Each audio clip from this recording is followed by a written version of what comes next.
Assalamualaikum warahmatullahi wabarakatuh. Perkenalkan, nama saya Joko Sama Fadisi.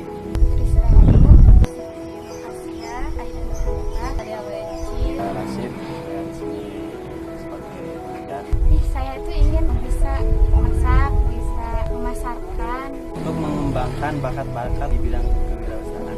bisa lagi lebih maju lagi, Semoga kedepannya anak-anak itu lebih maju dan bisa mandiri. cari inovasi baru lagi. Takutnya jadi kalau kata itunya mas sampah masyarakat kan nggak akan gitu ya.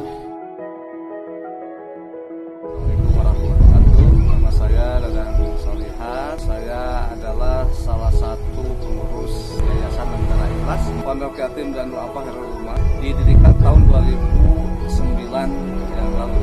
Dan alhamdulillah anak-anak yang tinggal di Pondok Yatim dan Duafa ini sudah banyak yang sudah menyelesaikan pendidikannya dari sini dan mereka merasakan manfaat dari kehadiran panti asuhan tersebut.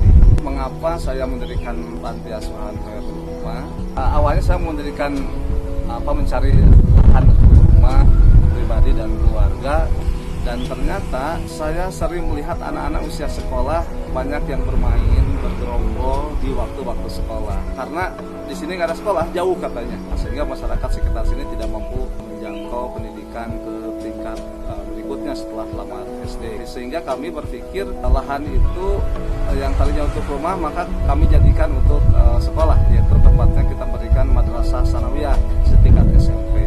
Kemudian mengapa setelah itu ada panti asuhan? Karena ternyata anak-anak di sini bukan hanya butuh dari segi ilmu atau pendidikan saja, tapi secara ekonomi juga mereka tidak mampu. Bahkan ada yang yatim, yang piatu, yang yatim piatu, ada juga yang duafa, kedua orang tuanya masih lengkap, masih komplit, tapi mereka tidak mendapatkan perhatian. Ada juga yang mereka itu sama sekali tidak tahu keberadaan orang tuanya. Udah aja tanah yang tadi kita beli untuk bangun rumah itu kita jadikan sekolah dulu, kemudian kita dirikan juga panti asuhan sekalian untuk membantu masyarakat yang sangat membutuhkan.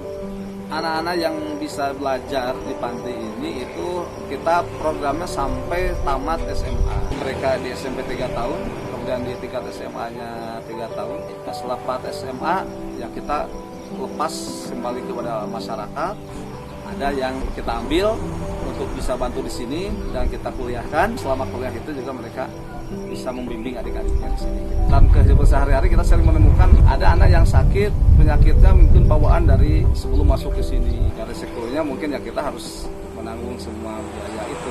Maka sehari-hari pun kadang-kadang kita agak kesulitan ya, karena apa? Ya kita belum punya sumber dana yang tetap. Kita selama ini hanya mengandalkan dari donatur aja. Sementara donatur kan insidental ya. Kita memberikan juga bukan hanya pelajaran formal, tapi pendidikan keagamaan ya.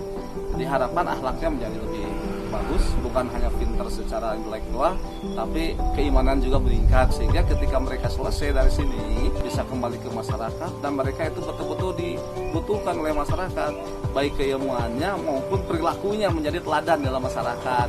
Kami memberikan pendidikan dan menanamkan pada mereka itu supaya memiliki jiwa mandiri. Kita sedang menggalakkan ke anak-anak itu belajar berwirausaha. Hasil dari keuntungan itu untuk mereka sendiri. Nah, sementara ini kita sedang mencoba dengan bimbingan dari tim Dapur Sore untuk membuat sambal sakalang sama sambal cumi. Nah, ini saya sangat senang sekali ini dengan kehadiran tim dari Dapur Sore yang dipimpin oleh Bapak Rijal, dan anak-anak juga antusias untuk mengikuti itu. Dan harapan kami bukan hanya pintar di bidang membuat produk ini, tapi nanti juga pandai untuk memasarkannya. Nama saya Rijal Masuri, saya salah satu founder dari Dapur Sore dan ASA.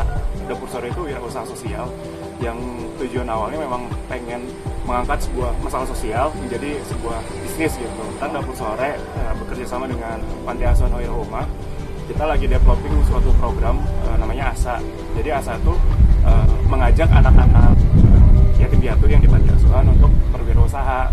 Harapannya biar anak-anak itu setelah keluar panti bisa mandiri, bisa berwirausaha dan lain sebagainya. Selain itu juga kita pengen panti asuhan itu punya income tambahan lah dari program ini. Kita kan dari awal sudah punya program tuh, kita nge-spare 10% sampai 15% kita untuk kegiatan sosial. Mei 2019 kita berkunjung ke sini nih, ke Panti Asuhan Nurul Ummah. Niat awalnya sih sama, buat donasi juga. Nah dari situ kita banyak juga ngobrol. Salah satu yang menarik sih buat saya, kebingungan anak-anak setelah keluar dari panti ini. Mau kuliah, kadang nggak punya dana gitu. Mau usaha nggak punya modal, sama nggak punya bekal persiapan dan sebagainya.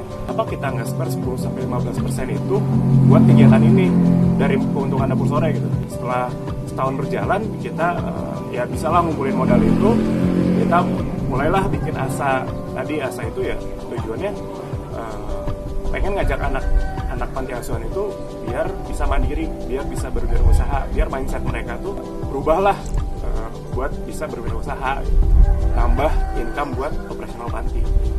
Allah tidak akan merubah nasib seseorang, tidak akan merubah keadaan seseorang kecuali orang itu sendiri yang berusaha untuk merubah.